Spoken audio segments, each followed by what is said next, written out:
Prezado telespectador, nesta hora você está contemplando o programa Cristo Nossa Esperança, da Missão Pentecostal Assembleia Cristã.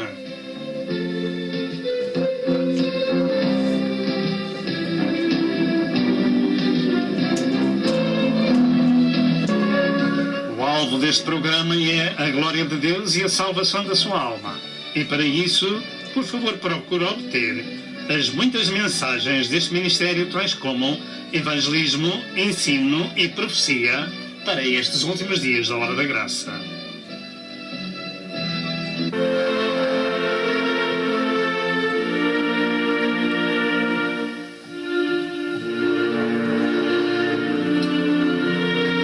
Prepare-se para o iminente evento universal que é o arrebatamento da Igreja de Cristo, a fim de evitar passar pela grande tribulação.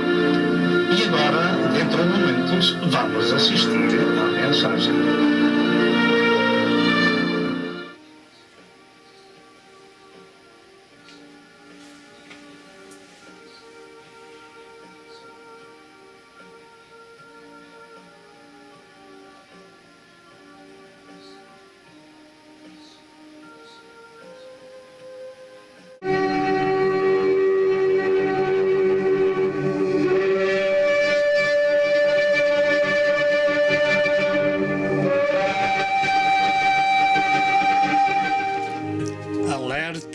Alerta, alerta!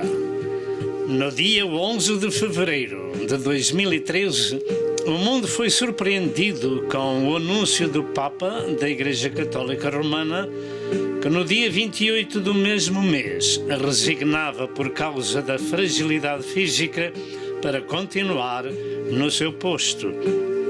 Segundo a história de Roma, vai para cerca de 700 anos que isso não acontecia, porque normalmente os chamados papas terminam com a morte. O que se passa com esta decisão tem sido motivo de muita especulação por todo o mundo. Afirma-se que existe uma profecia dos papas dita pelo chamado São Malaquias, que era monge oriundo da Irlanda, que nasceu em 1084 e que morreu segundo a sua própria profecia, em novembro 2 de 1148, e que antes de morrer, ao visitar Roma, teve uma visão de que daquele tempo até ao fim haveriam 111 papas. Agora, com esta resignação do atual Papa Benedito XVI, que é o número 111, afirmam que o próximo Papa romano tomará o cognome ou apelido de Petros Romanus, ou seja, Pedro Romano. E a profecia do chamado São Malaquias é que depois do Papa 111, outro virá que reinará com grandes tribulações e que depois a cidade das 7 colinas seria destruída pelo poderoso juiz que julgou os povos. Alerta, alerta, alerta! Neste mesmo dia 11 de fevereiro de 2013, caiu um raio do céu sobre a Basílica de São Pedro. E perguntam o que significa tudo isto. Seria um sinal de Deus sobre a destruição de Roma? Podemos estar às portas da manifestação do falso profeta e do anticristo, no dia em que este Papa número 111 resignou para se tornar, no dia 28 de fevereiro, a sua efetiva resignação. Neste mesmo dia 11 de fevereiro de 2013, caiu este raio sobre a Basílica de Roma. Estamos nós às portas do arrebatamento da Igreja de Cristo e da Grande Tribulação? Entretanto, usa dizer-se que o tempo é um grande mestre. Contudo, devemos ter em conta que estamos vivendo no tempo do fim da era da graça de Deus por causa das profecias bíblicas tais como a restauração de Israel na sua terra, a restauração do Império Romano, o tempo das dores que falou Jesus e, portanto, o mundo em violência. E por isso devemos dar muita atenção à mensagem que se vai seguir. Amém e amém.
Prezado telespectador, paz seja convosco mais uma vez e pela graça de Deus chegamos ao seu lar com a mensagem do Evangelho, que é o poder de Deus para a salvação de todo aquele que crê. A Deus Pai, Filho e Espírito Santo rendemos o louvor, a glória e a adoração que lhe pertence, porque só Deus é Senhor e fora dele outro Deus não há. Outro Salvador não existe, nem outro Espírito Santo que possa levar os homens ao arrependimento. Portanto, louvores sejam dados ao Criador, ao Senhor Jeová. Manifestou-se em carne na pessoa de Jesus, deu a sua vida por nós para nos salvar e nos resgatou com o seu próprio sangue.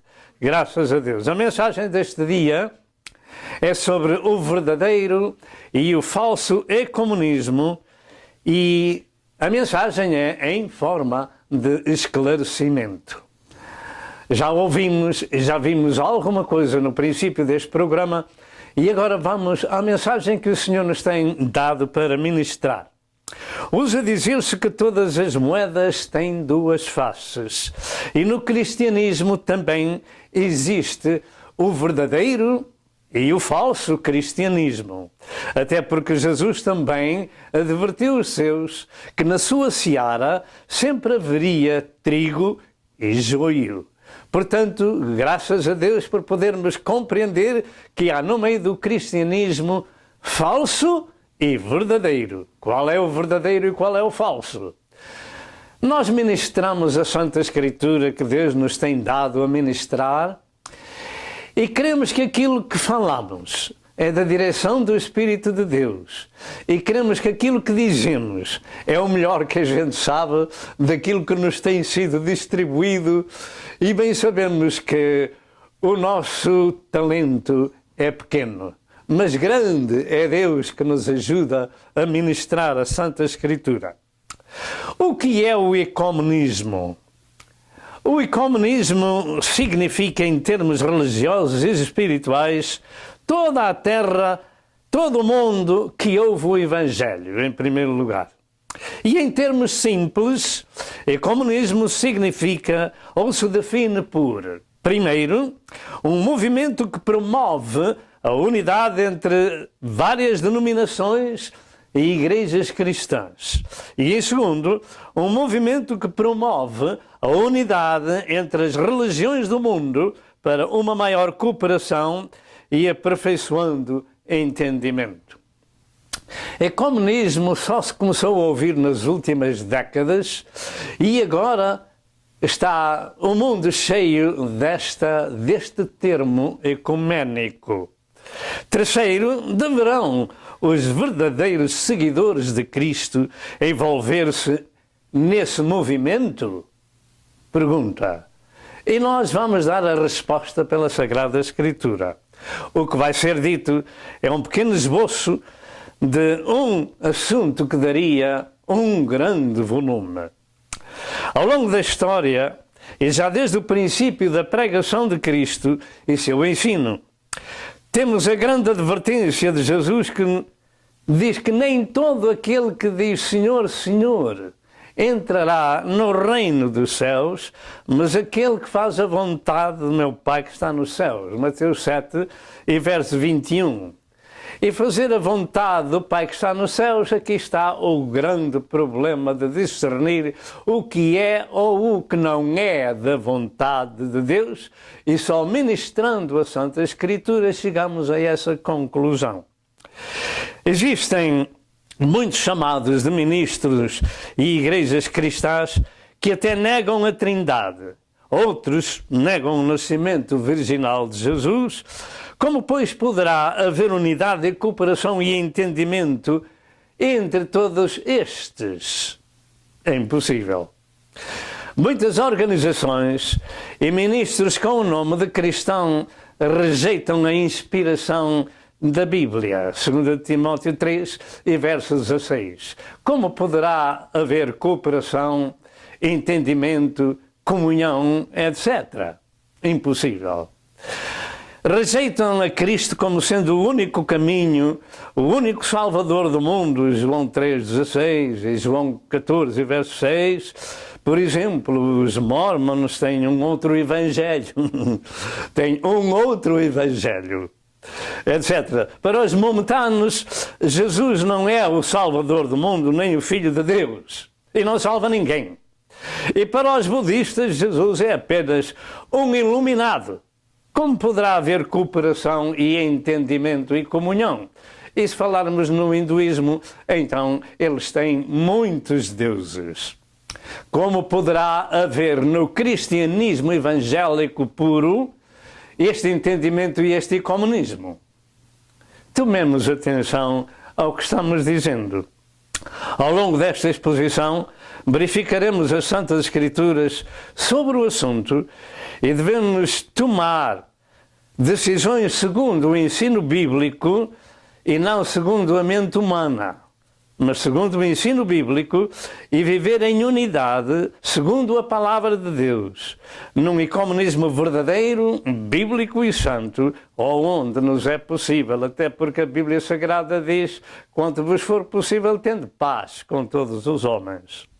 Mas desde já fica afirmado que é impossível a quem conhece as Santas Escrituras estar em unidade e cooperação com quem rejeita a boa e a sã doutrina, e rejeita o próprio Cristo como seu Senhor e Salvador, Filho de Deus, o único caminho para o céu. Portanto, é impossível. E se envolve com grupos religiosos com o nome de reuniões ecuménicas.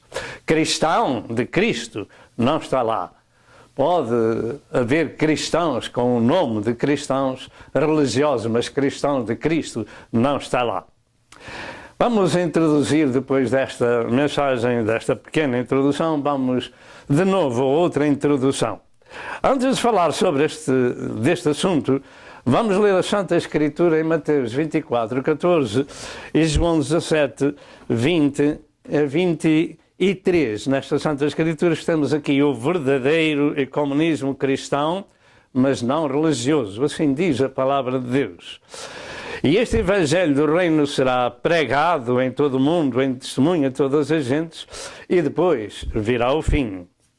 E também João 17, verso 20 a 23, afirma: E não rogo somente por estes, mas também por aqueles que pela sua palavra hão de crer em mim, para que todos sejam um como tu, ó Pai, o és em mim, e eu em ti, que também eles sejam um em nós, para que o mundo creia que tu me enviaste. E eu dei-lhes a glória que a mim me destes, para que sejam um como nós somos um. Eu neles e tu em mim, para que sejam perfeitos em unidade. Diga perfeitos em unidade. Perfeitos. Diga outra vez, perfeitos em unidade. E para que o mundo conheça que tu me enviastes a mim e que os tens amado a eles como tens amado a mim. Para que todos sejam um. Quem são estes todos? São realmente aqueles que creem naquilo que eu já disse. No nascimento virginal de Jesus Cristo. Que Jesus é Deus revelado em carne, o Filho de Deus que veio a este mundo, o Emmanuel, Deus conosco. Que ressuscitou, depois de morrer, ressuscitou ao terceiro dia e foi para Deus Pai preparar um lugar na sua casa. Com estes nós devemos ter uma comunhão íntima, um ecumenismo santo, louvado seja o nome do Senhor. Segundo estas Santas Escrituras, são-nos reveladas duas coisas muito importantes, que desde o princípio desta meditação devemos, como servos de Deus, ter em conta, ou seja, em primeiro lugar, a profecia de Jesus sobre a pregação do Evangelho em todo o mundo. Noutro lugar diz o Senhor: ide por todo o mundo e prega o Evangelho a toda a criatura. Ou seja, que universalmente todo o mundo deve ouvir e ter o conhecimento do Evangelho de Cristo para depois vir o fim da era da graça. E aqui vamos compreender uma coisa. Ainda que o Evangelho é pregado em todo o mundo, lembre-se que nem todo o mundo aceita o Evangelho. Só um pequeno rebanho pertence ao ecumenismo bíblico. Mas todo mundo deve ouvir o Evangelho para decidir as suas vidas. A Sagrada Escritura revela-nos que somente uma quarta parte do mundo aceita as Santas Escrituras. E mesmo nessa quarta parte ainda existe 5 virgens loucas e 5 virgens prudentes. 50% são daqueles que realmente estão preparados para ir para o lar da glória e 50% estão com um pé no mundo e um pé na igreja, como usa dizer-se. De maneira que, ainda que o mundo todo deve ouvir o Evangelho, todos aqueles que ouvem e aceitam o Evangelho, esses são o santo ecumenismo. São o ecumenismo bíblico. E antes de ascender ao céu, Jesus deu esta ordem: ide por todo o mundo e pregai o Evangelho a toda a criatura. Quem crer e for batizado será salvo, mas quem não crer será condenado. Marcos 16, 15 e 16. Como também o Senhor ensinou em Mateus 28, 19 e 20: portanto, ide e ensinai todas as nações, batizando-os em nome do Pai, do Filho e do Espírito Santo, ensinando-os a guardar todas as coisas que vos tenho mandado. E o Evangelho que os servos de Deus pregam é o poder de Deus para a salvação de todo aquele que crê. Só há um caminho para o céu e só há um Salvador.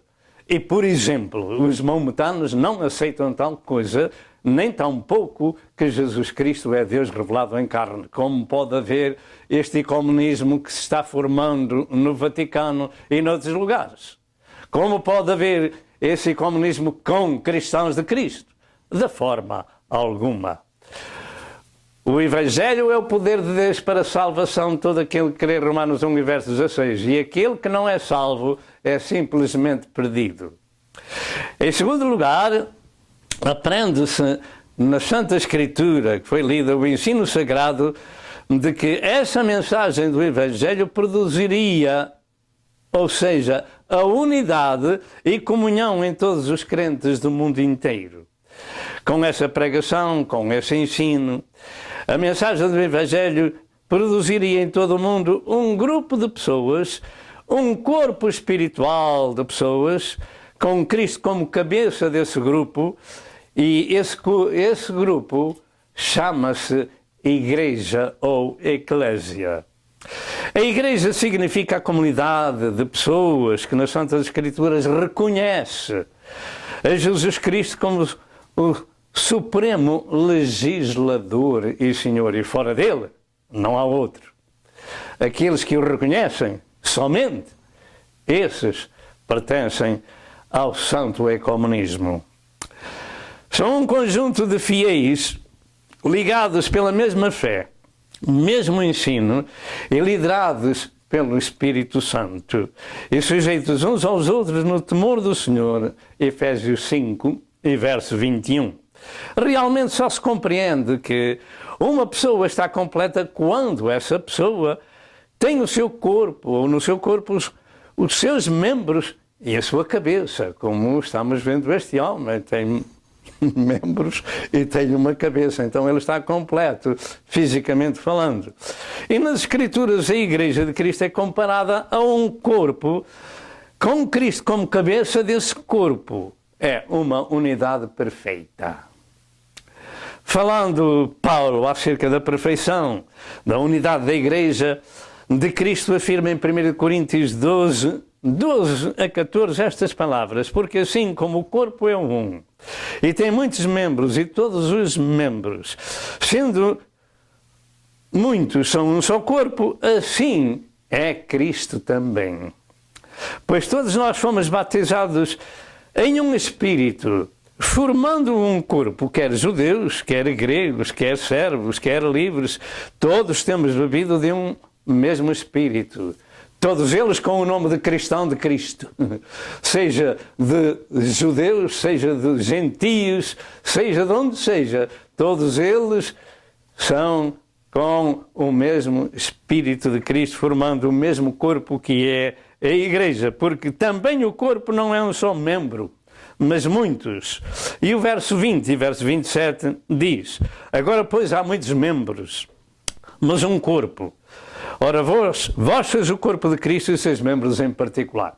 De maneira que aqui no corpo de Cristo não há o ecumenismo que no Vaticano está sendo forjado com todas as religiões do mundo. De maneira alguma. Tampouco das igrejas religiosas com o nome de cristão, tampouco pertencem ao corpo de Cristo se estão unidas com esse ecumenismo. Tampouco. Porque o corpo de Cristo é onde Cristo é a sua cabeça. Em Efésios 5, verso 23, diz que Cristo é a cabeça da Igreja, sendo Ele próprio Salvador do corpo. E assim são um. Todos eles são um. Para que o mundo veja que o cristianismo é diferente. E o mundo pode ver nos cristãos de Cristo, pode ver essa diferença, pode ver esse ecumenismo. Em Efésios 4 a 6 e além disto 13, 14, 15 e 16 também, mas vamos ler em Efésios 4 a 6 afirma: há um só corpo e um só Espírito, como também fostes chamados em uma só esperança da vossa vocação. Um só corpo e um só Espírito. Vamos dizer, um só corpo e um só Espírito. Não um espírito momentâneo, não um espírito hindu, não um espírito budista, não o Espírito de ninguém, é só o Espírito Santo. Louvado seja Deus. Um só Senhor, uma só fé, um só batismo, um só Deus e Pai de todos, o qual é sobre todos e por todos. Amém. Nestes dias, há a chamada interfaith, que é exatamente esse ecumenismo. Interfaith, chamados cristãos há, ministros chamados cristãos, que estão pregando nos púlpitos dos budistas, ou dos hindus, ou dos maometanos, e vice-versa. Mas esse não é o corpo nem o Senhor de Cristo. O Senhor do corpo que é Cristo, de maneira alguma. Há um só Senhor e um só Espírito, e esse Espírito é o Espírito Santo, e não divide a sua glória com mais ninguém. Realmente este é o corpo universal de Cristo, onde Ele é a cabeça desse corpo. E fora dele e dos seus santos ensinos não há igreja. Podem, e há muitas comunidades chamadas cristãs, mas a Igreja de Cristo é um conjunto de redimidos pelo poder do sangue de Nosso Senhor Jesus Cristo e apartados deste mundo de pecado. Apartados deste mundo de pecado. Aonde se encontra essa Igreja dos redimidos em todo o mundo? Fazemos a pergunta. Eu creio que a Bíblia nos ensina que existe, além de tantas outras na Bíblia, existem 7 igrejas em todo o mundo com doutrinas diferentes. Elas se encontram em Apocalipse 2 e 3, nas mensagens escritas às igrejas da Ásia, por João. Muito embora hajam escrituras, nas escrituras outras igrejas locais como Roma, Colossos, Filipos, etc, etc, contudo, estas 7 igrejas a quem o Senhor enviou João que lhe enviasse uma carta, todas elas têm doutrinas diferentes, maneiras de conceber o cristianismo diferentemente, etc, etc. Isso se encontra em Apocalipse 2 e 3. E porquê tem doutrinas diferentes essas igrejas?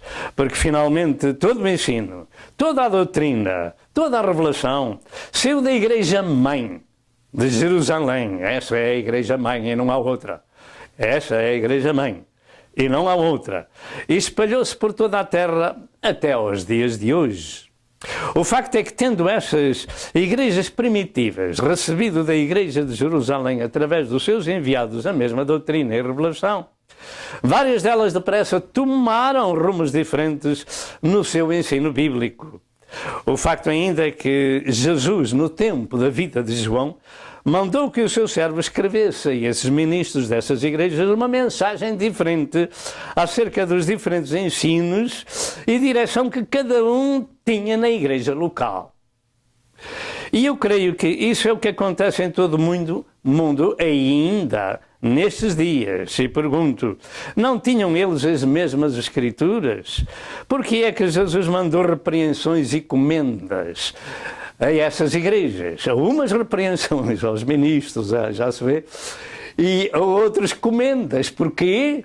Não tinham eles recebido da igreja mãe de Jerusalém a mesma escritura, a mesma revelação de que Cristo Jesus era o seu Senhor, que deu a sua vida por eles no Calvário, que ressuscitou ao terceiro dia, que era Deus revelado em carne, etc, etc, que deviam viver santamente, que deviam tratar uns dos outros, etc, etc. Pois bem, mas há um só Deus, e um só batismo, e um só Espírito.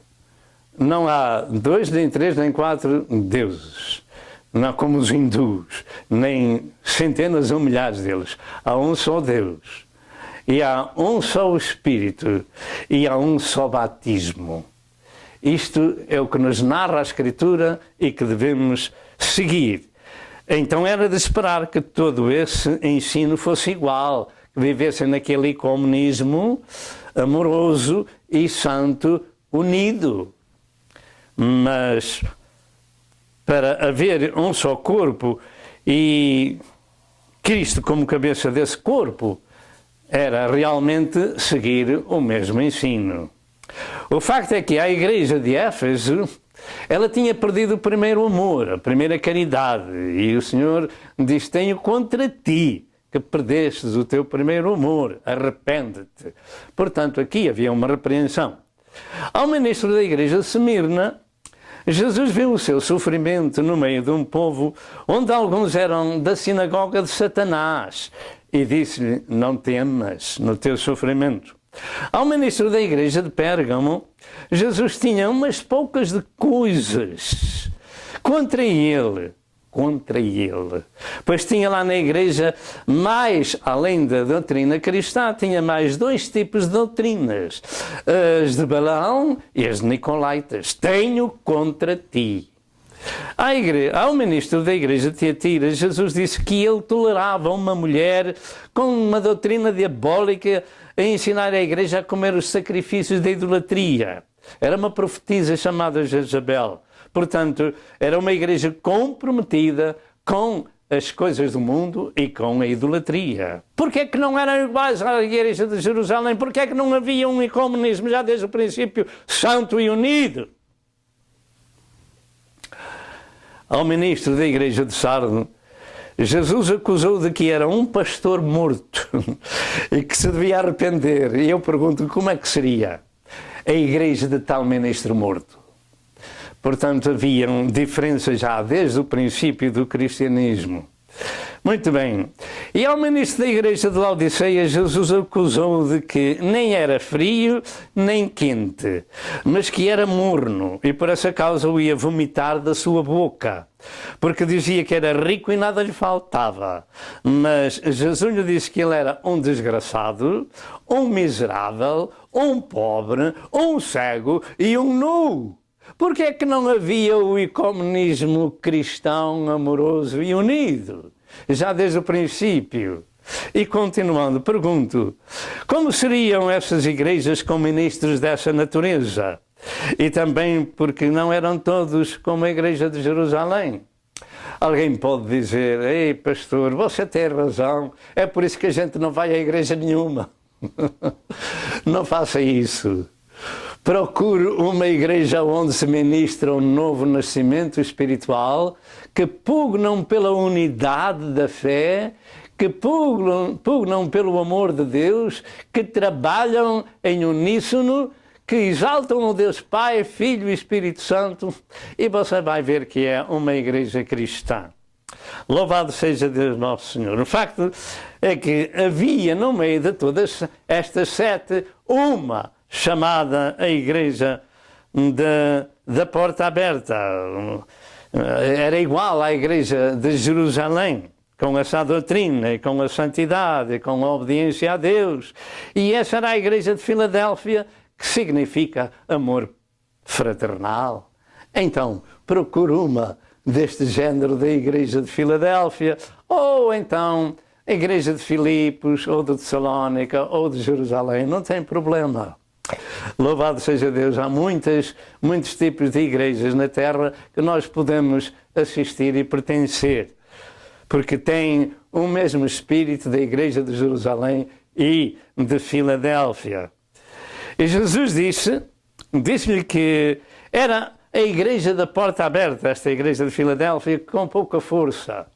A igreja que depois o Senhor diz, de Antipas, uma porta aberta, tendo pouca força, guardaste a minha palavra e não negaste o meu nome. Por isso te guardarei da hora da tentação que há de vir sobre a terra. Portanto, essa é a igreja de Cristo preparada para sair da terra para o terceiro andar. Sabe onde é que é o terceiro andar? É o terceiro céu, onde Paulo foi. Segundo o que ele nos informa na Sagrada Escritura, é a casa do Pai.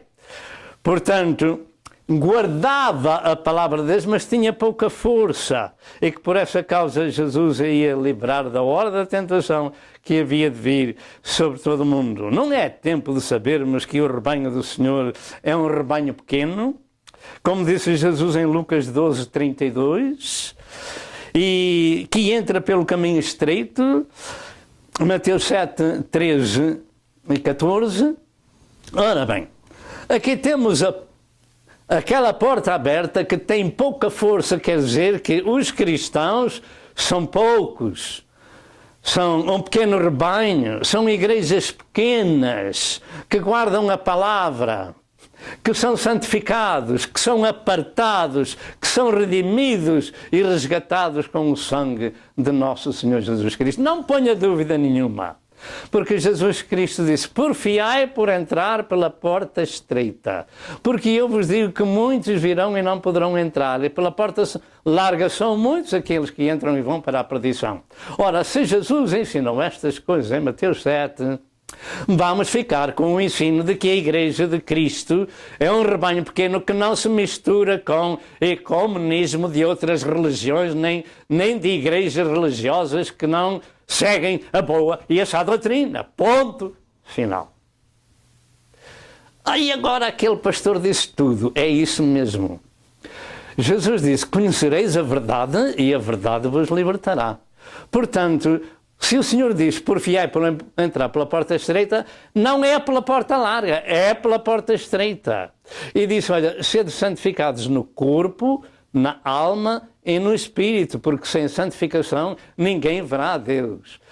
Este pastor está a falar a verdade. Claro que estou a falar a palavra, e a palavra é a verdade. Portanto, vamos seguir a palavra do Senhor. Mas, finalmente, pergunto, aonde está a Igreja de Cristo, a Igreja dos Redimidos? Eu creio que ela está em todas as igrejas que existem no mundo. Porque todas as 6 igrejas que mencionamos, nelas haviam crentes apartados do pecado, como se vê nestas igrejas do Apocalipse, com exceção de Laodiceia. Em todas as outras haviam crentes, o que seguiam diferentes ensinos, mas haviam alguns crentes que não seguiam o ensino errado. Mas na igreja de Laodiceia não vemos nenhum. Mas há um só Deus, um só batismo e um só Espírito. Claro que eu não vou pregar sobre todas as igrejas, você pode ler no capítulo 2 e 3 do livro do Apocalipse. E como dizem as Santas Escrituras, é impossível haver reuniões ecuménicas ou a nível mundial de tão grande lote de igrejas com ensinos espúrios e tolerâncias do pecado nas igrejas. É claro que pode haver em muitas, como ia dizendo, aqueles que têm os seus vestidos brancos, e Jesus disse: comigo andarão. Louvado seja o nome do Senhor. O facto é que isso é impossível, porque está escrito que 2 não podem andar juntos se não estiverem de acordo. Amós 13, verso 13. E aqui começa o não ao ecumenismo religioso e ao ecumenismo universal das outras religiões. Não, não e não. Não podem, 2 não podem andar juntos se não estiverem de acordo. E aqui vamos fazer uma pequena pausa. Amém e amém. Para os últimos dias, diz a palavra de Deus, que o Senhor enviará o espírito do erro para que creiam a mentira. E 2 não podem andar juntos se não estiverem de acordo. Então, decida por si quem está errado e quem está certo. Algum dia podem os judeus, os religiosos de Roma, os maometanos e outros mais andarem com o mesmo Espírito Santo. Isso é impossível. Não estão de acordo, mas se querem juntar. Por que é que se querem juntar? É para o cumprimento da Sagrada Escritura de Apocalipse, capítulo 13, da religião mundial ecuménica. 2 não podem estar juntos se não estiverem de acordo, como temos vindo a falar. E ali temos uma conferência para a paz mundial de 2001 de hindus, de chamados cristãos religiosos e outros mais. 2 não podem estar juntos se não estiverem de acordo, mas eles podem estar de acordo no espírito do erro. 2 não podem estar juntos se não estiverem de acordo, e isto na palavra de Deus, e não em religiões ecuménicas ou reuniões ecuménicas, como vemos ali o chamado Dalai Lama, com judeus e com chamados cristãos na Áustria em outubro de 2002. A operação do erro prolifera. Então nós devemos estar com atenção ao que se passa no mundo. Meu prezado telespectador, são muitas as vezes que mostramos este quadro por outros motivos e outras razões. A Sagrada Escritura nos revela que quando disserem há paz e segurança, surgirá a repentina destruição. 1 Tessalonicenses 5 e verso 3. E o ecumenismo, tanto religioso como político, trabalham para fazerem a paz no mundo. O facto é que, quando disserem há paz e segurança, essa paz desaparece para dar grande destruição, conforme está escrito naquela Escritura. Portanto, nem as religiões, nem os políticos podem fazer a paz, porque somente os cristãos de Cristo têm a paz de Deus, como está escrito em João 14 e verso 27. E aqui temos as conferências do ecumenismo a nível de religiões mundiais. Mas a Igreja do Senhor Jesus Cristo não está lá, de maneira alguma. Qual será o futuro deste ecumenismo? A palavra de Deus nos narra no capítulo 13 do livro do Apocalipse o seu futuro, que é governar um mundo sem Deus, tanto na política como na religião. E sobre o chefe do ecumenismo temos aquele carneiro, do lado superior direito, que simboliza o falso profeta. E no centro temos o chefe do governo mundial, também do capítulo 13 do livro do Apocalipse, que é o anticristo. Em que ficamos? Nós vamos ficar com a palavra de Deus e com o Deus da palavra. Amém. Como temos lido na Santa Escritura, em Amós 3 e verso 3, dois não podem estar juntos se não estiverem de acordo. Louvado seja Deus. Portanto, aqui começa o não cristão ao ecumenismo. Realmente, podem haver muitas reuniões ecuménicas cristãs de ministros de igrejas que tenham o mesmo Deus, o mesmo batismo e o mesmo Espírito Santo, o mesmo sentimento que havia em Cristo Jesus e a vários níveis geográficos. Mas de modo algum a luz tem comunhão com as trevas. Diga amém, se você é um cristão. Louvado seja Deus. Graças a Deus, porque no meio pentecostal tem havido um pouco do ecumenismo espiritual por todo o mundo. E mesmo aí há dificuldades na união espiritual, como havia nas primitivas igrejas. E até nas igrejas de cariz pentecostal, por vezes, não há comunhão, por vários motivos. Por exemplo, em 3 de João 9 e 10, Diótrefes não recebia os irmãos. E era uma igreja primitiva. Como também não havia nas igrejas da Ásia, onde havia os que tinham vestidos brancos e aqueles que os não tinham. Nós podemos meditar na Santa Escritura e chegar a uma conclusão. Podemos nós abraçar o ecumenismo religioso e interfaiths, interreligiões? De modo algum. Os crentes, os cristãos de Cristo estão lá envolvidos, mas há lá muitos com o nome de cristãos, com diversas denominações, que eu não vou dizer para não magoar alguém, porque muitos desses se podem ainda arrepender e voltar ao aprisco. Portanto, eu creio que a razão disto é porque alguns já são trigo, outros ainda são joio. E até que Deus opere nas pessoas, ou elas deixem que Deus opere com o seu Espírito, leva sempre algum tempo. E até há ministros que caem da graça de Deus. Mas a Igreja de Filadélfia é o modelo da Igreja de Cristo, como era a Igreja de Jerusalém e a Igreja de Filipos, etc.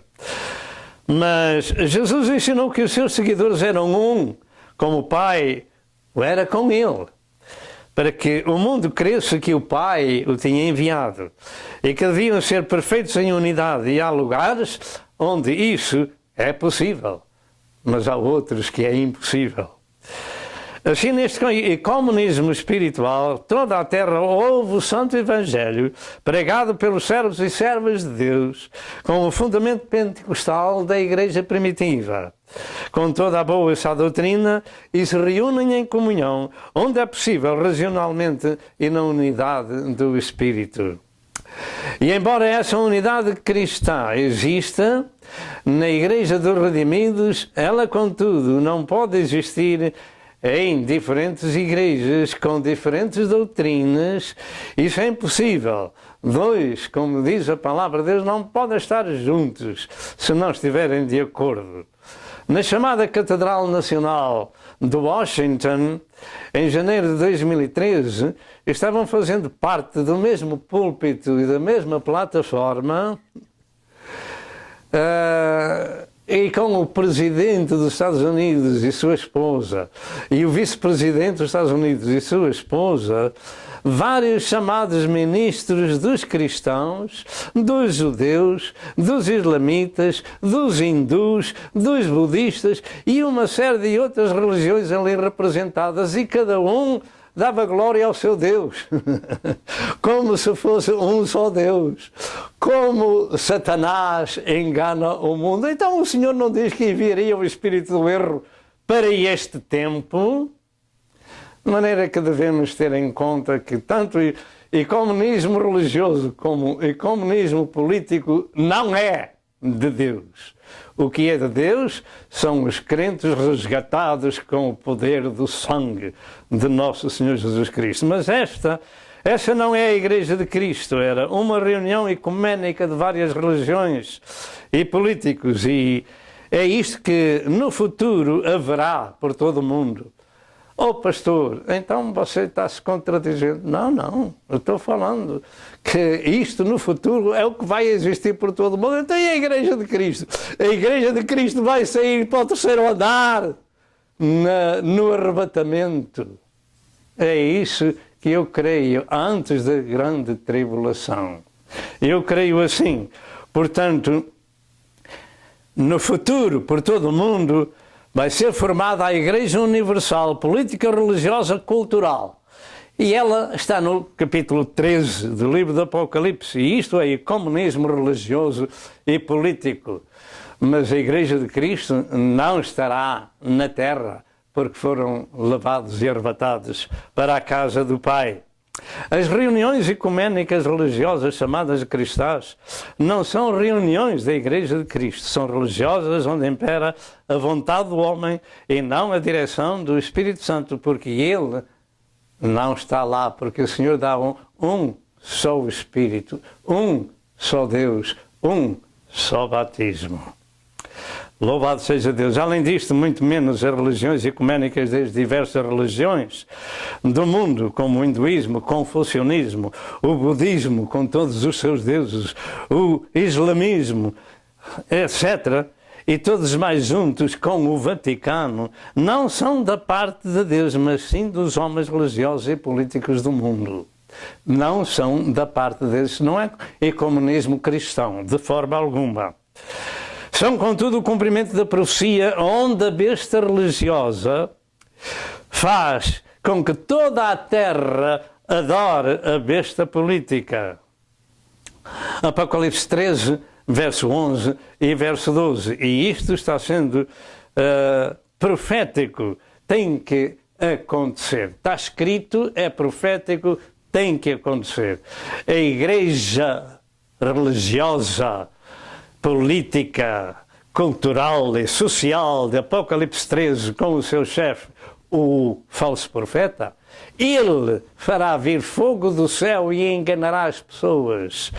E faz com que o mundo inteiro adore a primeira besta, que é o anticristo, o chamado homem da paz, que vai trazer paz para todo o mundo.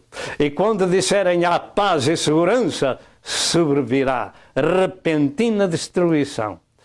De maneira que nós temos que chegar a uma conclusão como cristãos: ou somos de Cristo ou não somos de Cristo. Louvado seja Deus. Deus não é Deus de confusão. Deus nunca deu uma doutrina a uns e outra doutrina a outros. A única doutrina e revelação de Deus que Deus deu aos homens foi aos judeus, tanto o Velho como o Novo Testamento. E ninguém tem outra revelação de Deus. Pastoria tem as outras religiões. As outras religiões devem ouvir o Evangelho de nosso Senhor Jesus Cristo, porque o Senhor disse: ide por todo o mundo e pregai a toda a criatura. Portanto, eles devem ouvir o Evangelho da salvação. Porque fora de Deus, fora de Jesus, fora dos judeus, não há salvação. Porque a salvação vem dos judeus, sabia? Certo. Louvado seja Deus. E Jesus, que deu o seu santo Evangelho aos judeus para o pregarem por todo o mundo, também é judeu. Jesus também é judeu, pois é. Jesus também é judeu. E assim foi formada a igreja entre judeus e gentios.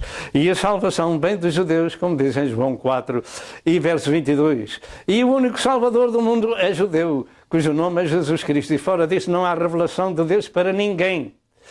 Pastor, você sabe o que está dizendo? E então, as outras religiões? As outras religiões, como já disse, devem ouvir o Evangelho, porque Deus não deu nenhuma dessas religiões, são de ordem e fundamento humano.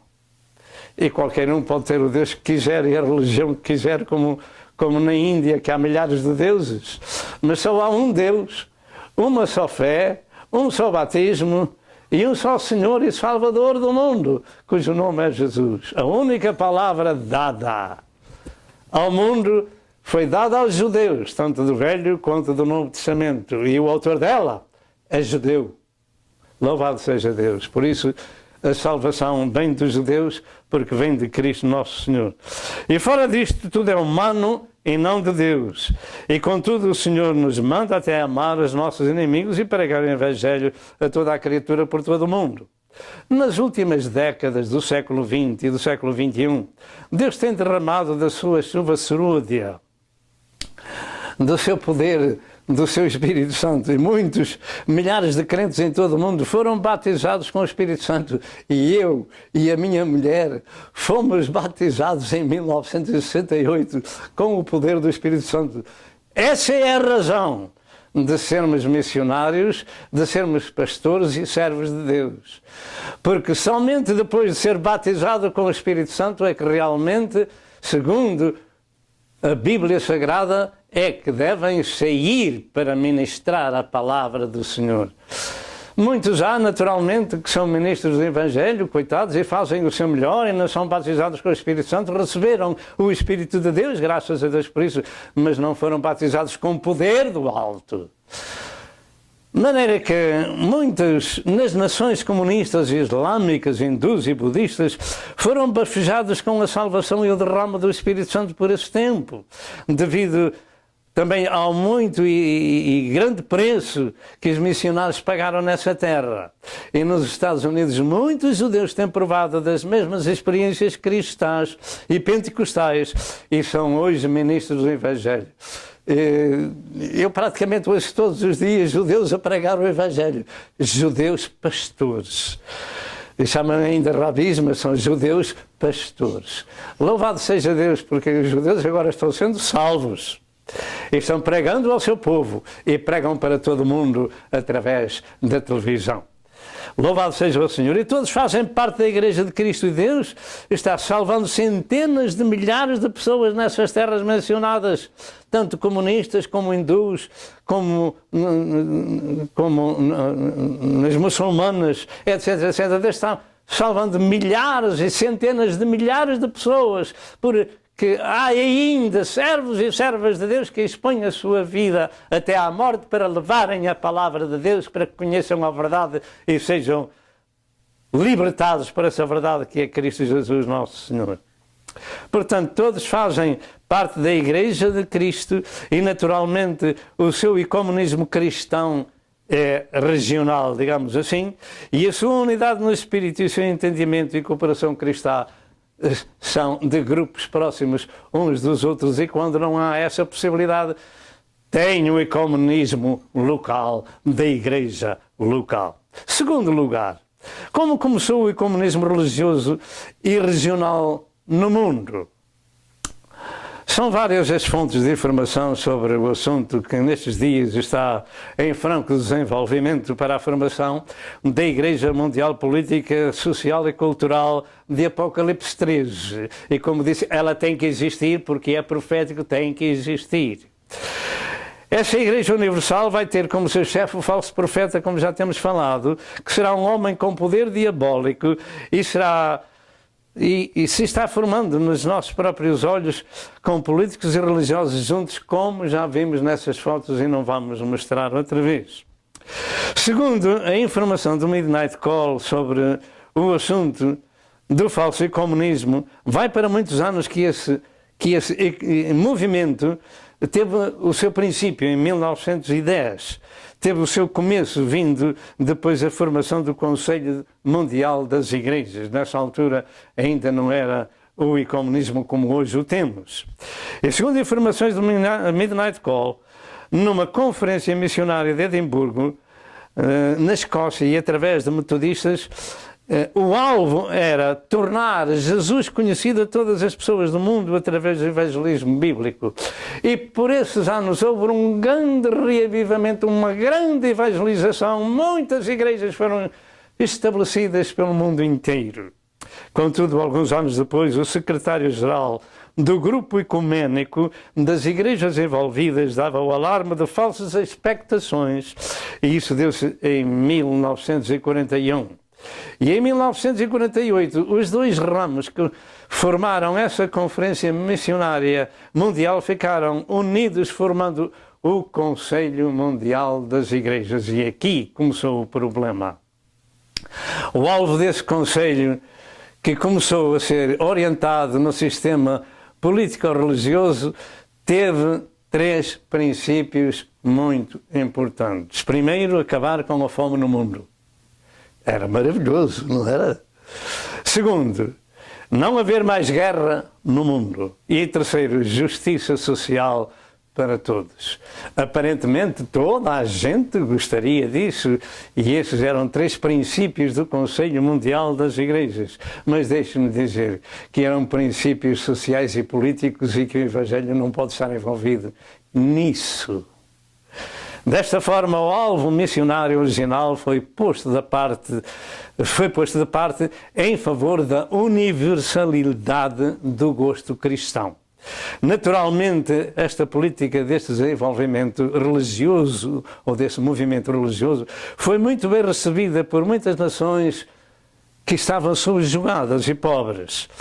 Era o princípio do evangelho social e político, e quem não aceitaria tais princípios de acabar com a fome no mundo, não haver mais guerra no mundo e justiça social para todos? Quem é que não ia aceitar tal princípio? Ou princípios. O facto é que a partir dessa época de desenvolvimento económico ficou claro que praticamente o trabalho dessas igrejas ficou reduzido à política, social e cultural, e isto ganhou muito terreno, mas a parte espiritual ficou de lado. E finalmente, quanto às guerras e às fomes e injustiças, elas continuam. E o pastor parece que tem que está falando a verdade, tem razão. É, sim, senhor. Quanto às guerras e fomes e injustiças, elas continuam. Sabe porquê? Porque Jesus disse que haveriam essas coisas em Mateus 24, 6 a 8. Uma coisa é o evangelho social e político, outra vez é o evangelho de Deus que salva, cura, liberta e satisfaz. Entretanto, temos que admitir que para a conclusão profética da palavra de Deus, esses esforços desses 3 princípios do Conselho Mundial das Igrejas em 1948 são os alicerces do ecumenismo mundial humano, que vai produzir a igreja política ou social do Apocalipse 13 com o seu chefe, o falso profeta. Isto é o que está fazendo no mundo. A unidade das religiões trazem a unidade dos povos. É verdade, pastor, é sim, senhor. Trazem a unidade dos povos. E é isso que o mundo espera para acabar com as guerras, com a fome, com as injustiças, etc. E quem não gostará desse projeto? Até no meio cristão, entre cristãos pentecostais e não pentecostais, se dizem: se Cristo é o mesmo, se Deus é o mesmo, por que é que não dizem todos a mesma coisa? Pois, não podem. Louvado seja Deus nosso Senhor. E quanto mais quando as religiões se juntam, agora é que está tudo certo. Agora eu respeito o Deus daquele e a fé daquele e ele respeita a minha. Interfere. Isso interfere. Isso é maravilhoso, é isso que a gente precisava e é isto que o mundo está a ter. Mas a Igreja de Cristo não está envolvida nisso. É aquilo que o mundo está a ter. Aquilo que cria é isso que tem. Deus lhes enviaria o espírito do erro para que creiam a mentira, mas a verdade que é Cristo liberta. Louvado seja o nome do Senhor. Atualmente o movimento político-social regional da nova era, este ecumenismo, esta unidade, esta compreensão entre os homens está muito avançada. E as pessoas, a partir dos políticos, têm feito compreender ao mundo que o apego às raízes sentimentais do patriotismo e familiar e crença na sua igreja é coisa do passado, porque agora somos cidadãos do mundo e que não pode haver supremacia nas crenças e laços familiares, etc. Este é o trabalho de Satanás, é destruir a família, destruir a igreja, destruir o patriotismo. Estes são 3 fundamentos importantes para o cristianismo e para o mundo em geral. Mas tudo isto está a acabar e a Igreja, por isso, está a passar dificuldades. Não diz a palavra de Deus que os dias para a Igreja, os dias do fim serão trabalhosos? É isto mesmo! Não, nós não somos ecuménicos mundiais, nós somos cristãos lavados e resgatados pelo sangue de nosso Senhor Jesus Cristo. O Vaticano não estava incluído no Conselho Mundial nas igrejas no seu começo. Mas, ao verem o enorme poder político, religioso, cultural deste Conselho, eles, o Vaticano, em 1961, enviaram os seus observadores à Assembleia Ecuménica de Nova Delhi, na Índia. Então, vamos ver, eu tinha dito que não ia ver outra vez as fotografias, mas vamos ver uma fotografia só. Amém e amém. Meu amado telespectador, numa conferência semelhante a esta na Índia, o Vaticano enviou ali os seus primeiros observadores para ver o que dali saía, para ver se podia existir algum ecumenismo interfaith. Como ia dizendo, o Vaticano não estava envolvido nisso, mas em 1961 começou a envolver-se. Então, com o passar dos anos, o Papa João Paulo II fez um decreto que, no que concerne ao ecumenismo, Roma mudava a sua atitude com as outras denominações e religiões, admitindo então que haviam irmãos separados do rebanho de Roma. No passado chamavam-lhe hereges e outras coisas do género. Agora eram irmãos separados de Roma. E em 1968 foi estabelecido um grupo de trabalho para haver comunicação entre o Vaticano e o Conselho Mundial das Igrejas e debaixo da direção do Papa. Este entusiasmo ecuménico desenvolveu-se como fogo no meio do catolicismo romano.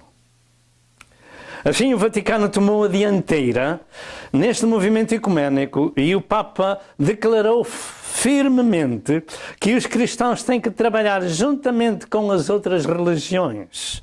E para isto instauraram o Dia Mundial da Oração para assegurar a paz do mundo. Como se isso fosse possível. A oração trazer paz ao mundo.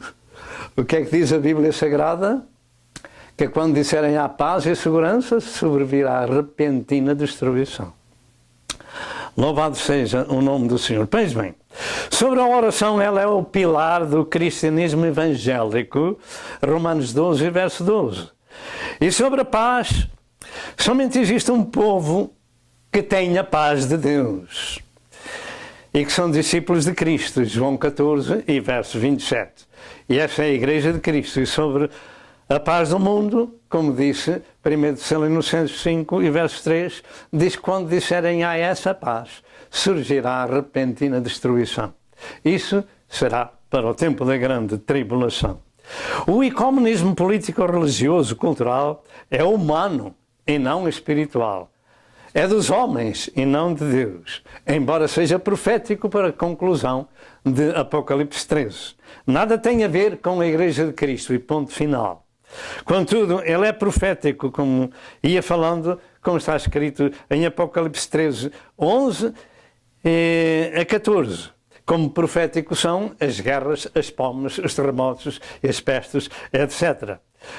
E o que dizem as Escrituras em relação sobre o envolvimento de algumas chamadas igrejas cristãs com este grupo ecuménico a nível mundial de outras religiões? Com este polvo gigante de grandes proporções que está abraçando todas as religiões do mundo. O que se dizer sobre isso? Tomemos nota de que o espírito do erro está em grande evidência no mundo, de modo que para esses o que está errado é o que está certo. O cristianismo é um grupo de pessoas que são um pequeno rebanho e que entram pela porta estreita. Fique com isso no seu coração. Que são nascidos de novo e liderados pelo Espírito Santo. Terceiro lugar, a Igreja de Cristo é um povo separado. A Igreja de Cristo é um povo separado. Além daquilo que já falámos, vamos dar diversas escrituras acerca de que Deus tem um povo diferente de todos os outros povos na terra. Sabia disso? É como Israel no Velho Testamento, por todos aqueles milhares de anos, só havia um povo na terra, que era o povo de Deus. E assim, como diz a Santa Escritura, saibamos que Deus faz separação entre pessoas e entre pessoas, entre o santo e entre o profano. Deus separa. E ser-me-eis santos, porque eu, o Senhor, sou santo. Separei-vos dos povos para serdes meus. Levítico 20 e verso 26. E em relação com a Igreja, está escrito da mesma maneira em 1 Pedro 1, verso 15 e verso 16. Mas como é santo aquele que vos chamou, sede vós também santos em toda a vossa maneira de viver, porque escrito está, sede santos, porque eu, o Senhor, sou santo. De maneira que tanto do Velho Testamento havia um povo separado, que era Israel, e bem sabemos que nem todo o que é de Israel é israelita, e como nem todo aquele que diz Senhor, Senhor, entrará no reino dos céus, mas aquele que faz a vontade do meu Pai que está nos céus. Mas Deus separa, de um modo geral, tanto do Velho quanto do Novo Testamento, separa para si povos. A Igreja de Cristo é um corpo totalmente separado do mundo. Diga, totalmente separado do mundo. Está no mundo, mas é separado do mundo e das religiões e dos falsos ensinos. É a Igreja de Cristo que é santa, pura e imaculada. É, pastor, você está a falar grosso. Estou a falar mesmo assim como diz a Sagrada Escritura. A Igreja de Cristo é santa, é imaculada e é pura. 1 Pedro 2 e verso 8, 2 Coríntios 11 e verso 2, 2 Pedro 3 e verso 14 e Efésios 5 e verso 27. Aí temos a Igreja de Cristo e fora daí não há Igreja de Cristo. Podem haver muitas com o nome de cristãos. Infelizmente em nossos dias são dias de enganadores por todo o mundo com o nome de cristão. E quanto às religiões no ecumenismo que negam a deidade de Cristo e a Trindade, como podem os cristãos comer tal comida? De modo algum. Em 1 João 2, 22 e 23 diz: quem é mentiroso senão aquele que nega que Jesus é o Cristo? Você sabe o que é o Cristo? É um enviado de Deus. Jesus é o nome natural da terra, mas o Cristo é o enviado de Deus. E é o anticristo, esse mesmo que nega o Pai e o Filho, e qualquer que nega o Filho também não tem o Pai. Amém e amém. Portanto, quem não tem a Cristo não tem Deus. E acabou. Esta é a Escritura que Deus mandou pregar por todo o mundo, e nós estamos fazendo a nossa parte para o povo que conhece a nossa língua. Em Colossenses 2 e verso 8, diz: tende cuidado para que ninguém vos faça presa sua, por meio de filosofias e vás subtilezas. E há muitas com o nome de cristão. Em 1 Coríntios 6, 15 a 17, afirma: não sabeis vós que os vossos corpos são membros de Cristo? Tomarei, pois, os membros de Cristo e falo-os em membros de uma meretriz? Não, por certo. Ou não sabeis que o que se ajunta com a meretriz faz um corpo com ela? Porque serão, disse dois, numa carne, mas o que se ajunta com o Senhor é um mesmo Espírito. Um só Espírito, um só Deus, um só batismo.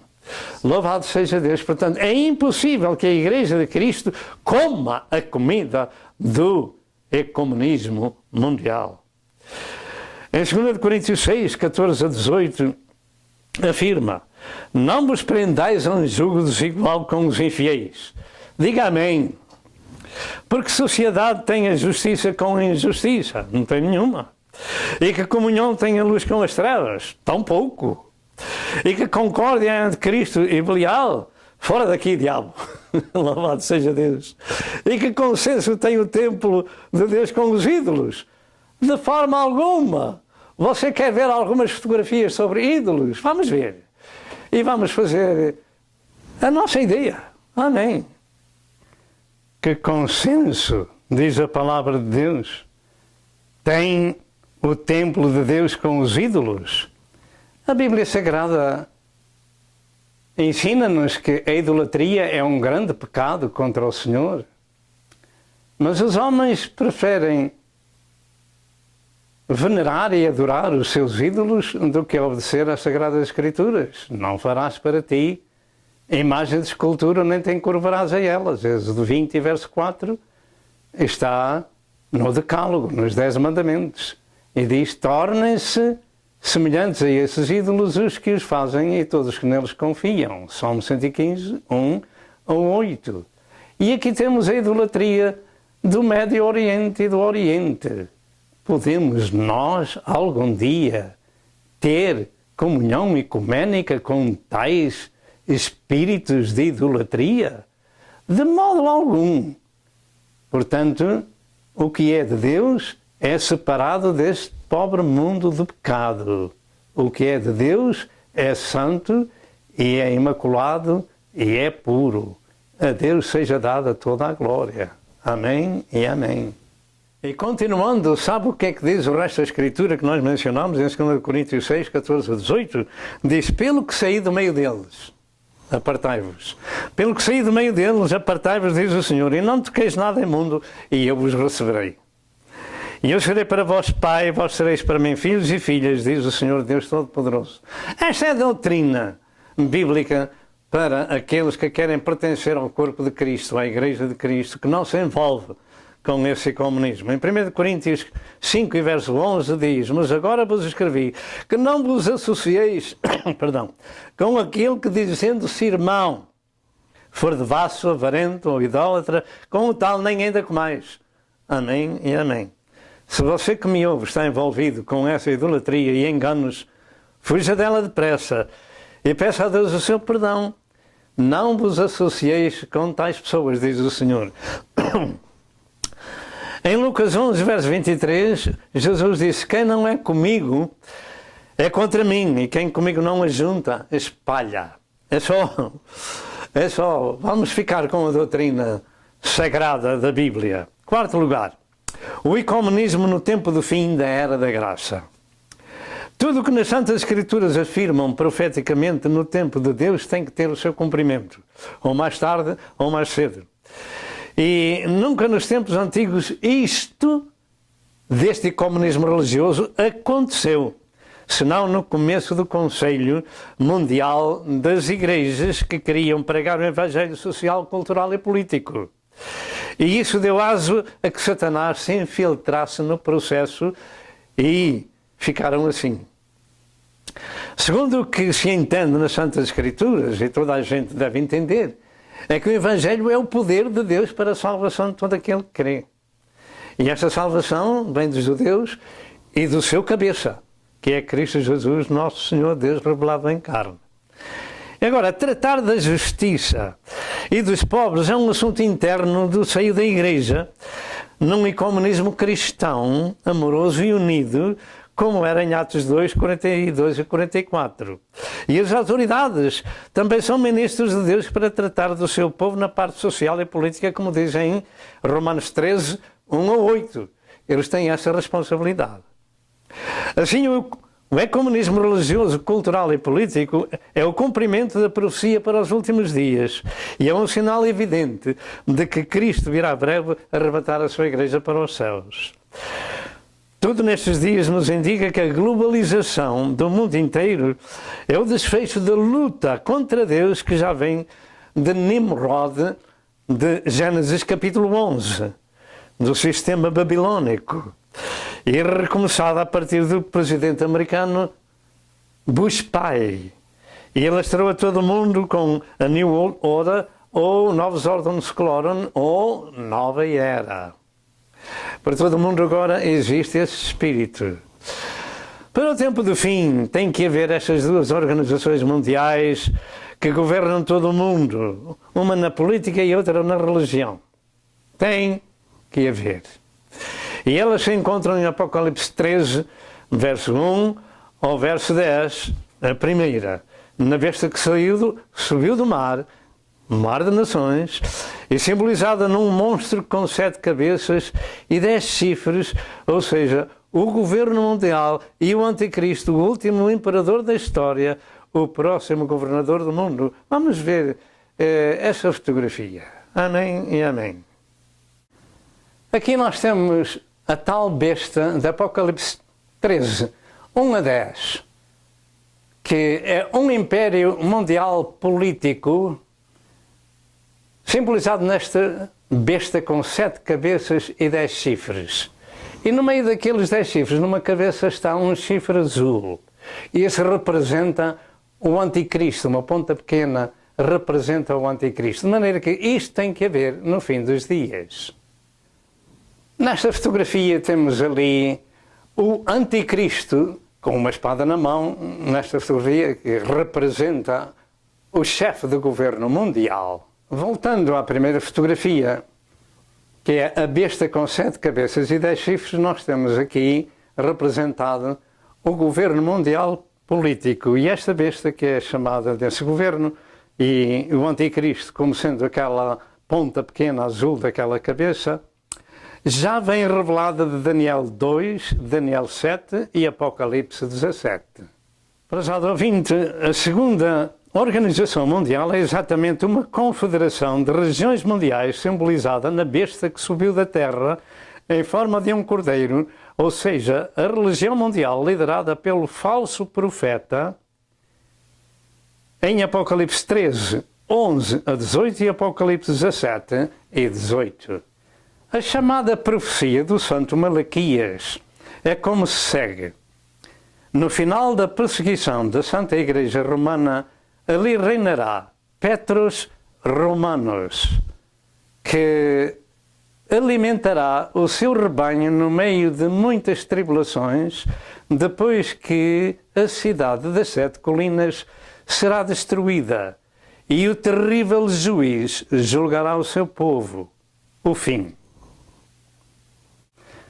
Meu amado telespectador, afirmam que este monge diz que haveriam, a partir daquela data, 111 papas e o que seguia seria chamado de Petros Romanos. E nós temos ali escrito, verdade ou falso, o tempo dirá.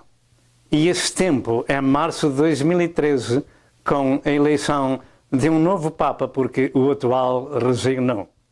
O ecumenismo, contudo, é a preparação para a manifestação do falso profeta em Apocalipse 13, 11 a 14. Como todos nós sabemos, o Papa Bento XVI de Roma, que este monge irlandês viu na sua visão, é o Papa número 111. E diz que depois o Papa a seguir, que viria segundo aquela profecia, e que a cidade das 7 colinas seria destruída. E se for verdade essa profecia, então o próximo será esse homem, mas somente o tempo o vai dizer. Afirmam que esse homem dividirá as estruturas da organização de Roma de tal forma que ficarão destruídas. Quem sabe se finalmente os chamados padres poderão casar e acabar com a pedofilia e homossexualismo. Isso deverá ser o grande problema de uma possível divisão no Vaticano. Porque as Escrituras ensinam que o bispo, o ministro do Evangelho, deve ser um homem casado, com filhos, com uma mulher naturalmente, e com filhos em sujeição, como diz em 1 Timóteo 3, 1 a 4 e a Tito 3, 5 a 7. E isto tem trazido grande luta nestes últimos anos e décadas ao Vaticano. E agora deve reventar pelo meio. Eu creio que somente isto dividirá pelo meio o catolicismo romano para começarem a ser servos de Deus, segundo as Escrituras, e não com a imposição do celibato forçado e obrigatório. Pedro era um homem casado. Os apóstolos do Senhor eram casados. Bem sabemos que uma pessoa que entra por esse caminho do celibato pode servir melhor a Deus, porque assim está escrito na Bíblia Sagrada, mas não imposto por vontade humana. A palavra de Deus diz que convém que o bispo seja marido de uma mulher com filhos em sujeição. Convém que o bispo seja casado com uma mulher. De maneira que isto tem trazido graves problemas ao catolicismo romano e ao mundo.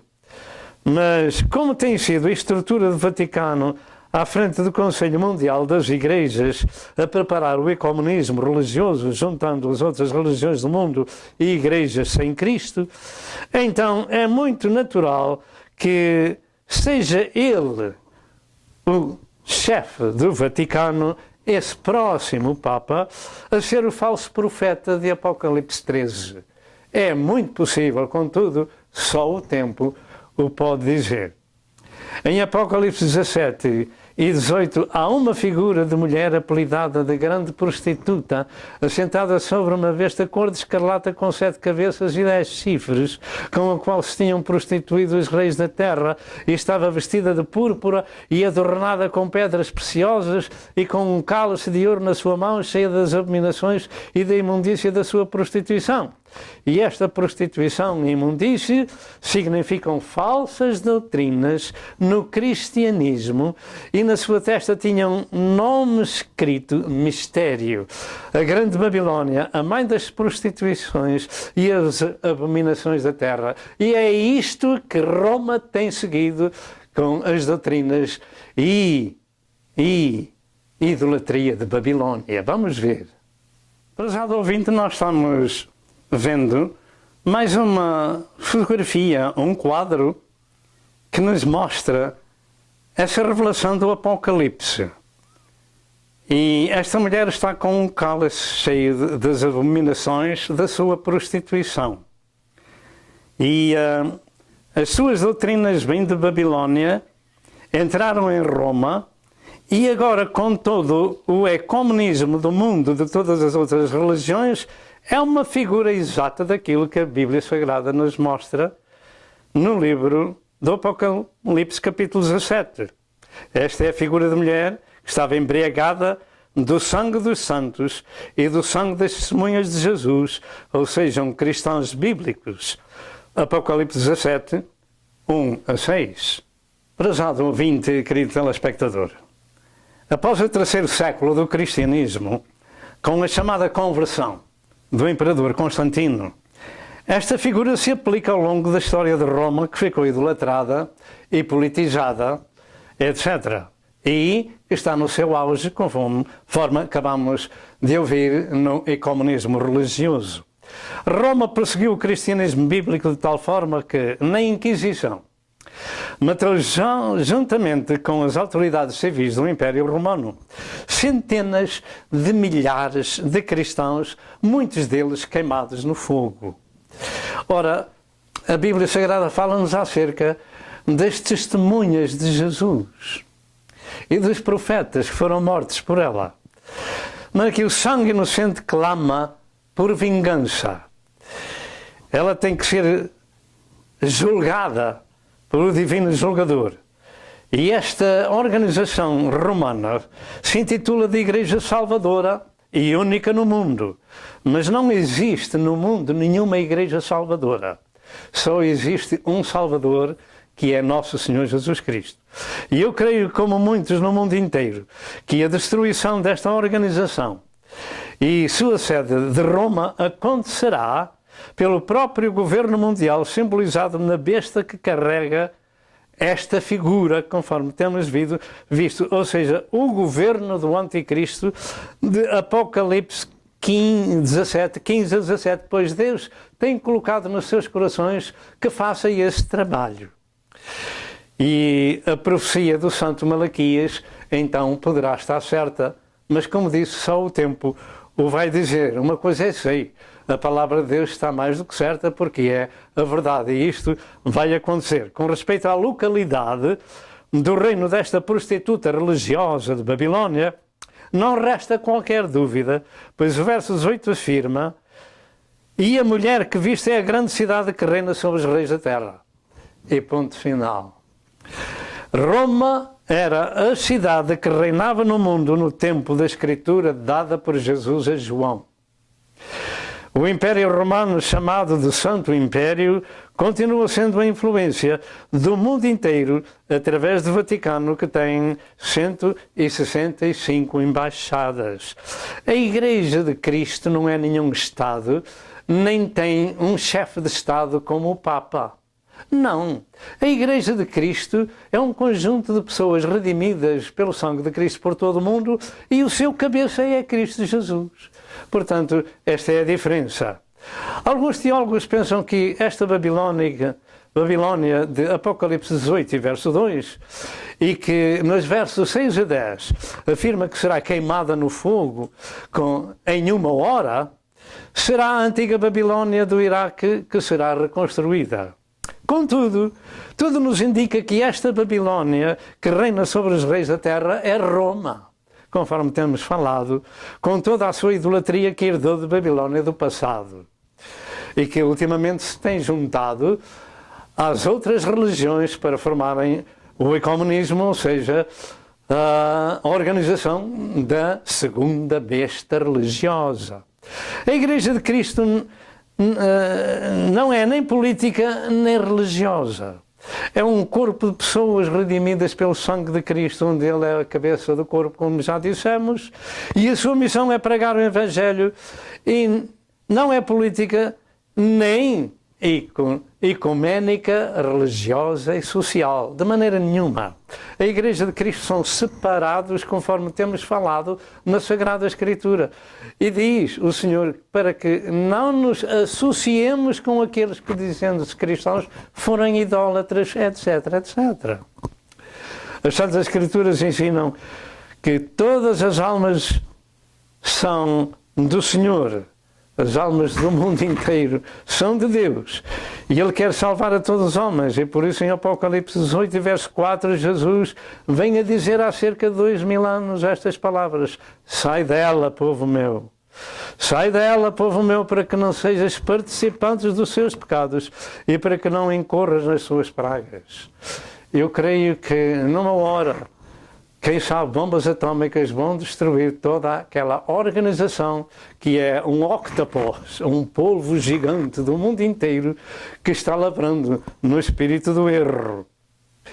E finalizando, como avisos finais sobre o tempo do fim, quando tudo se está conjugando para isso, vamos deixar 3 aspectos proféticos sobre o que o mundo atravessa nestes dias, e são gritos de alarme para o povo de Deus. Primeiro, a restauração de Israel em 1948 Isto está escrito em Ezequiel 36 e 37 e outras profecias, e isto está cumprido.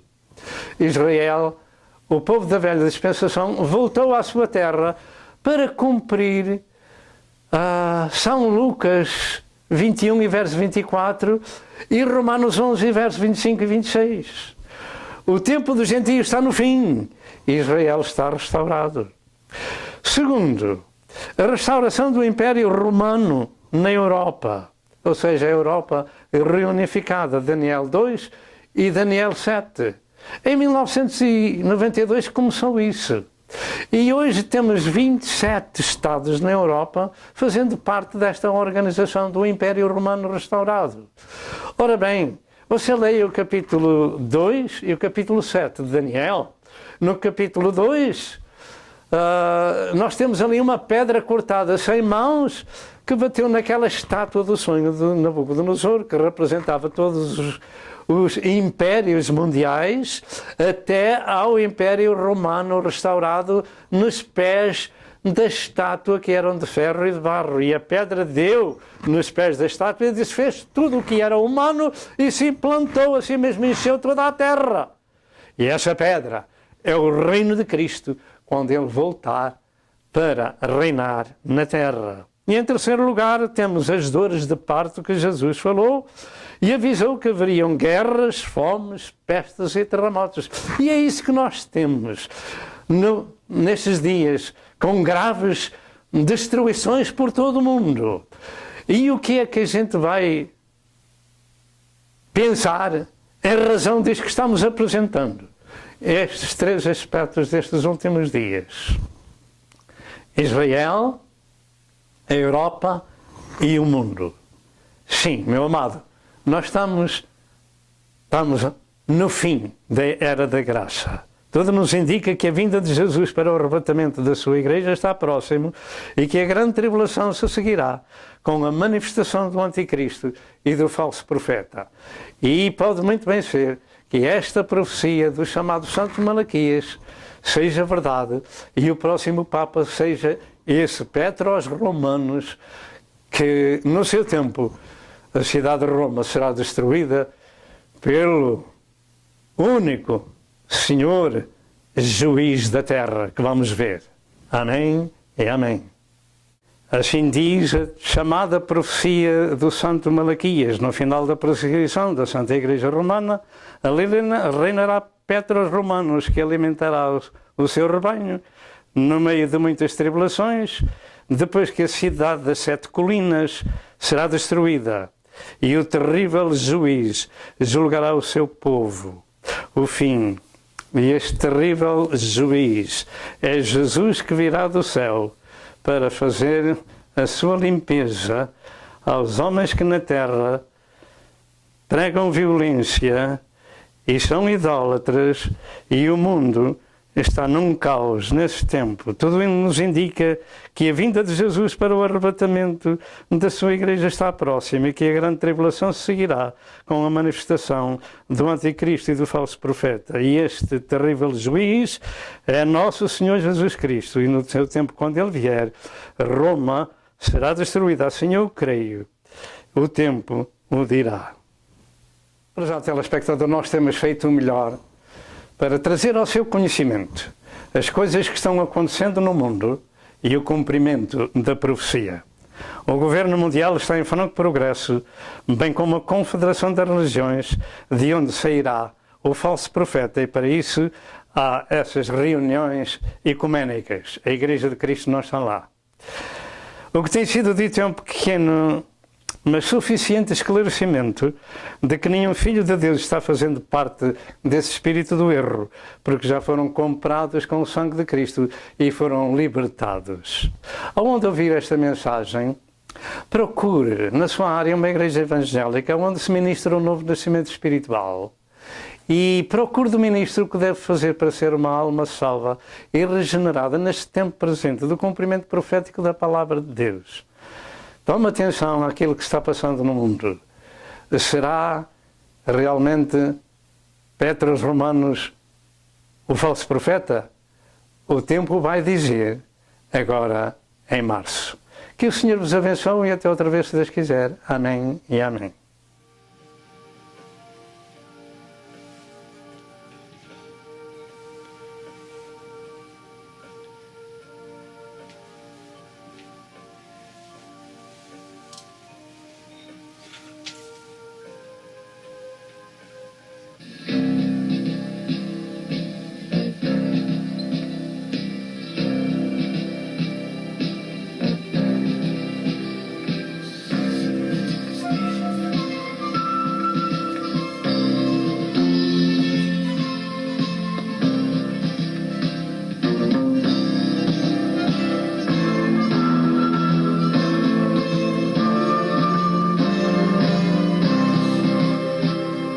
Prezado telespectador, eu creio que você foi abençoado com a mensagem deste dia.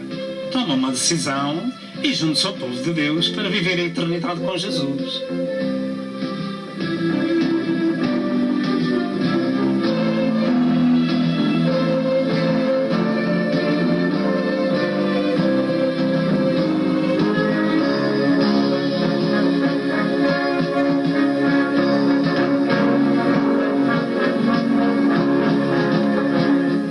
Telefone para Pastor Sousa. Que Deus o abençoe e até ao próximo programa, se assim Deus o permitir.